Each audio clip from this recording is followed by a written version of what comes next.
Welcome back guys, another day another vlog. તમે ગરમી જોઈ રહ્યા છો. આજે આપણે આવ્યા હતા સંત શ્રી મુનિ બાપુના આશ્રમે. તમને પાછળનો નજારો બતાવો એમનો. જો આ એમનું રસોડા ઘર છે અને આ એનો અનાજ ભંડાર છે.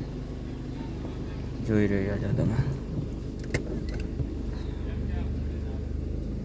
બાકી હવે અમે આવ્યા હતા થોડુંક અનાજ મૂકવા. હવે જઈ રહ્યા છીએ અમે. તો આવો, હડમતિયા ગામ છે, સંત શ્રી મુનિ બાપુનો આશ્રમ. રંગોળા થઈને આવવું પડે. બાકી મળીએ અનધર ડે અનધર વ્લોગ.